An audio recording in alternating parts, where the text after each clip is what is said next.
So we'll start our discussion about the veil using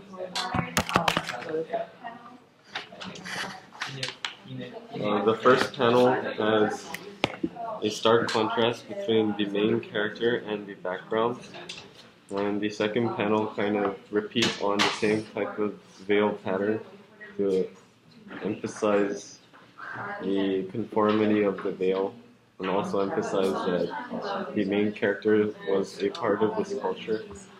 But the third, and also the third panel is kind of different because the background is black and the face is white. And I think this is to emphasize that they're doing like a revolution, so to emphasize their motion, like their hands going up and their facial expressions. Yeah. And the fourth panel, it uses the rule of thirds in order to emphasize the main character popping her head out over the wall. And it shows her discomfort towards wearing the veil. The last panel uses the last panel has multiple points of focus in order to emphasize the fact that it was highly disorganized and the people were all over the place and did not want to wear the veil.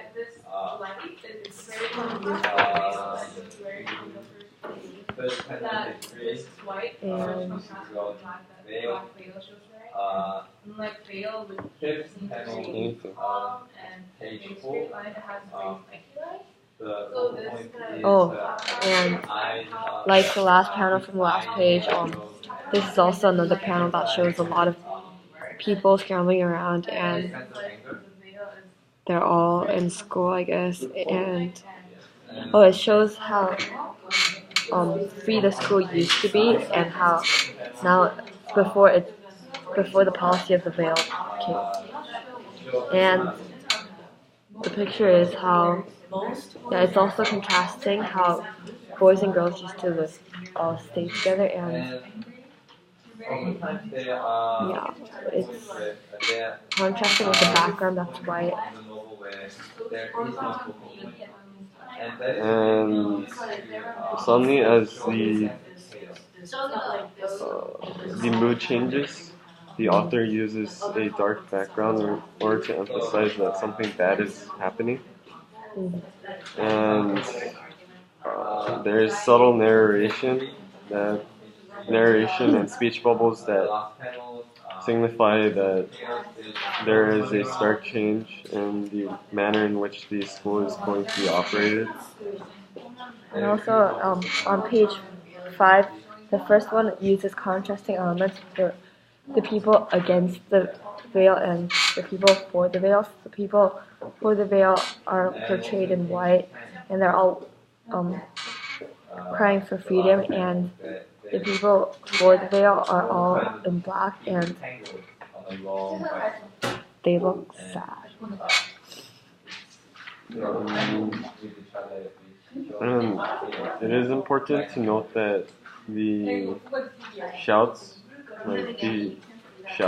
have special lettering. They're in cursive. This brings emphasis to the fact that each party wants different things, even though it is the same word being repeated. And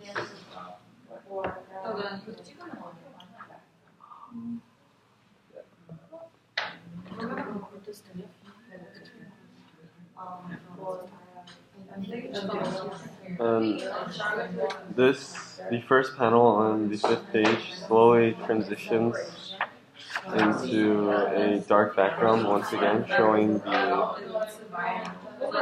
main character's mother, showing how she demonstrated against the veil. And in the next panel, the picture of her mother is put in focus by using the rule of thirds, showing how the main character was really proud of her mother.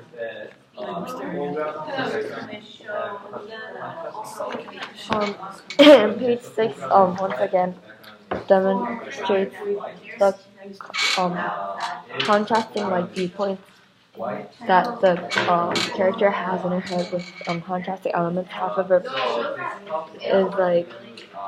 of her mind is black and it's like measuring and deciding if the veil is good, and half of it's like all scrambled and wondering if the veil is bad.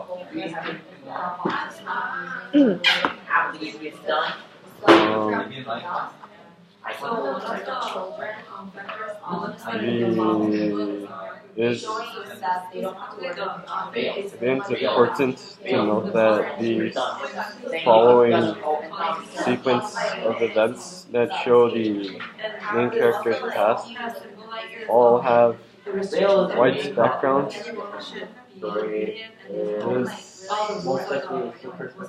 This is significant because it shows how she respects her past and how she has good memories about it. Especially because this is a black and white comic book, I think the contrast really puts the emphasis on the subjects. Also, the third panel uses the rule of thirds to emphasize the character and how she used to think that she was the prophet and that she would be something very important. Most of the text is written in like this small tiny font. Even in the speech bubbles, most common is the speech bubbles. Most of the obviously, because this is the past, the narration in the top of the panels and what the author thought in that time period have different tones. The narration seems to symbolize that being a prophet was unrealistic. However, the speech bubbles seem to show that she was optimistic about pursuing her life as a prophet. Although the narration indicates that it was a unrealistic dream that passed. In how it's made. So a change in the frame shows that different way of telling the story. Or you can see that part of what he's saying. Page 8. I think God is emphasized, but God is usually portrayed as light, so she's emphasized with white color, and since it's a dream and it's at night, the background is black to give an impression of like the night. And according to the rule of thirds, the focal points are on the character sleeping and God. Okay, so one of the elements or concepts that I'm using is the graphic element. I think this chapter generally circulates around switching between central and the central composition and using the rule of thirds. And in each panel there is a subject, so I think it is important to note the use of black and white, especially because they can signify the time, whether it's night or day, or whether the mood is tense or happy. Also, black and white is often used to portray like the past and the present, and usually the present is usually used with white backgrounds. Black backgrounds because it's a dark mood, and the past is usually used with white backgrounds because she remembers her past being very bright and hopeful. All rounded with no very shapes until like different periods where the character is expressing like significant